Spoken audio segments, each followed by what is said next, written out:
Yo, what's good everybody? Welcome back to another video. So in this video, we're going to be moving on and slowly start going more in depth on the market itself. So what we're going to be covering today is supply and demand. Now, all we're simply going to cover in this lesson is supply and demand and the basics of supply and demand. Now, when it comes down to supply and demand, this is going to be the foundation of our trading methodology, meaning that behind almost every single trade that we take, supply and demand is going to be one of the top reasons that we're going to be taking that trade. Now, why trade supply and demand is very simple. It's simply because that's how the market moves. There's lots of different strategies out there that you could potentially learn how to trade. A lot of them may not make sense, but supply and demand has always been the one strategy to me that I found the most profitable, simply because that's how the market moves. Now, I can cover the reasons why I'm going to be trading, or why we're going to be trading supply and demand, such as risk to reward, such as it gives us better areas to place orders, along with where we could place our take profits and our stop losses. Along with it gives us better price action signals on where we could take the trade. There's so many reasons on supply and demand and why we could trade or why we should only really be trading supply and demand. But again, the main reason that we're going to be trading supply and demand is simply because that's how the market moves. Now, let's just kind of get right into it.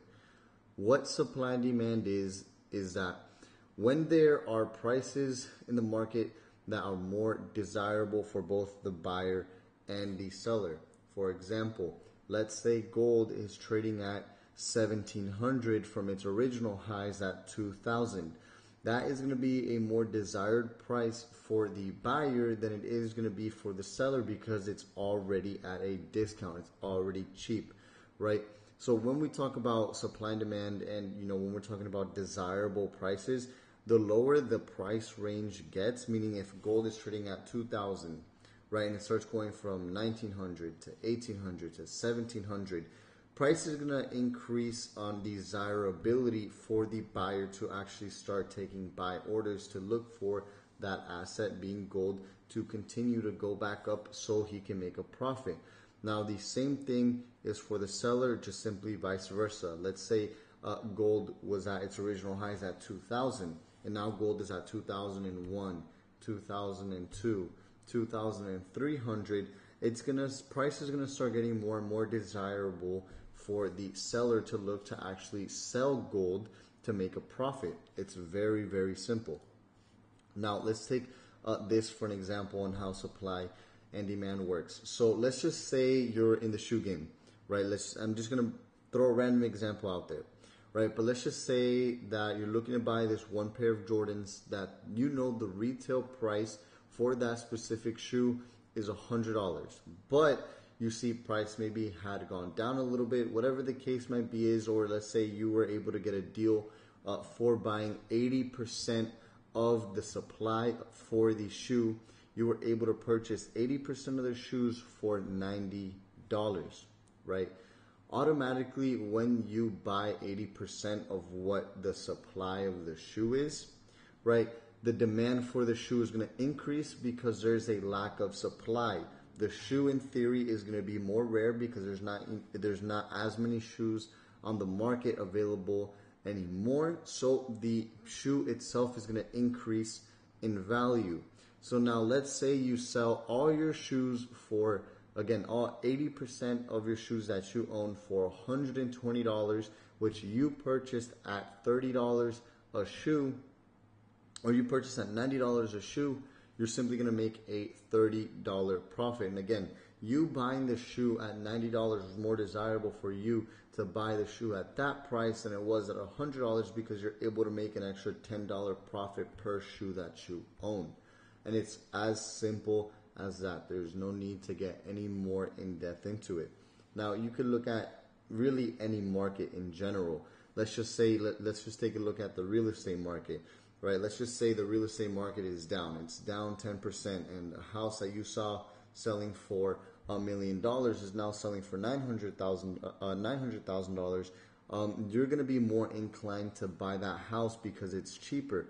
And when the market goes back up, hey, instead of making an extra 5% or whatever the case might be, let's say the value of the property itself goes up to $1,000,001, you were able to cash out almost a $200,000 profit because you bought at a lower, more cheaper price, right? So I'm going to go back to here. It's literally the same exact thing. And you can look at what's going on nowadays. I'm going to give you some real life examples of supply and demand. You can look at what's going on nowadays with the car market, inflation being at all-time highs, along with, things with the pandemic and the vaccine and everything else.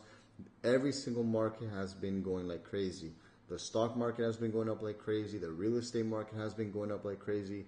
And the car market itself has been going up like crazy. So I'm going to give you guys this example with one of my cars being the Lamborghini SVJ.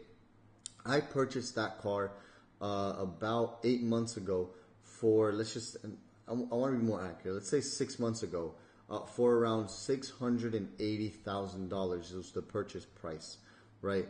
Nowadays, with inflation and everything else going on, the car market has gone up significantly. Along with that, more and more cars are being sold every single day, and the SVJ itself is a limited production car. My car is one of 800 manufactured. I don't know how many here there are in the United States, but I know my car is one of 800. So I bought that car for, again, $680,000, right? Now that the car market and everything, along with the real estate market and inflation is going on, right? All of those cars, again, over time have been being manufactured and continue to be sold. So the supply of the cars that Lamborghini offers now is going to be a lot less significant than what it was previously when the car first came out.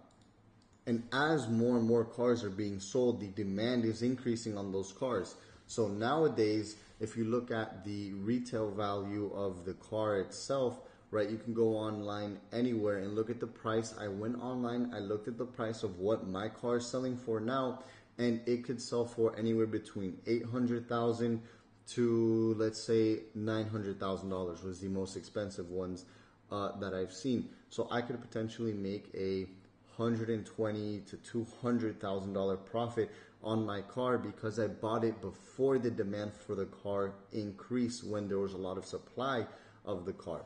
And it's as simple as that. And that's a real life example, right? Now, that was the basics of how supply and demand works. So when price gets too high, market makers typically, and this is for the example of the market, right? Of any market, stocks, currencies, whatever the case may be, as cryptos. When the price gets too high, market makers look for a desired price to start liquidating their buy positions, which causes the market to sell off. Because you have to remember, for every single buyer, there has to be a seller willing to sell you that contract. So when the case happens where price is too high, let's say gold hit 2,000, right? Again, there's going to be sellers looking to take sell positions at that price, along with buyers looking to close their buy orders, giving the sellers their positions or those contracts, right? That's going to cause a sell-off in the market. Now, the same thing for vice versa, right? When price gets too low, market makers look for a desired price to start liquidating their sell positions, which causes the market to rally. And again, there's two sides of the spectrum. When price is getting too low, like 17, 1800, this is going to be on gold, right? The seller's going to be like, okay, I sold gold at 2,000 and now we're at 1,800, so I could potentially make a 20, 30% gain, whatever the case might be is, and I'm looking to close my sell position. At the same time, for the people who didn't sell gold then and there, right, the buyers are looking at, hey, gold is at 1,800, 1,700. I'm going to look to buy gold now and wait for gold to come back up to 2,000 to possibly look to close on my sell. And that causes the market to go up. It's all supply and demand. When supply drops, demand increases. When demand drops, supply increases. Now, the law of supply and demand. The higher the price of the asset is, the more the supply will increase. Vice versa again. The lower the price of the asset gets, the higher the demand will increase. Literally, you could just kind of grab this and put a weight on each side, and it's just as simple as that. Supply and demand is a very simple concept. Now, here's some key notes that you should maybe consider, right? Market makers are looking at the bigger picture, and this is when it comes down to trading and, taking supply and demand and putting it into the trading perspective. Market makers are looking at the bigger picture, meaning the higher time frames such as the daily and the weekly time frames. And I wanted to mention this because there's going to be, again, scalpers, day traders, and swing traders trading different time frames.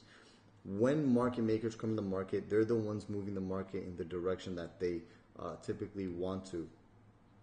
And again, market makers are waiting for or looking at these higher time frames, waiting to get in on the best deal possible. And they're not looking at 5-minute time frames. It doesn't really work that way. And again, it works with the overall bigger picture being the daily and the weekly time frame, right? Now, again, when demand exceeds supply, it goes up. When supply exceeds demand, price goes down, and it's literally as simple as that. And I just wanted to break down supply and demand so you guys understand why this trading methodology works. In the next videos, we're going to be covering supply and demand and actually implicating it into our chart so we could see where these major supply and demand levels are so you could find future trade opportunities.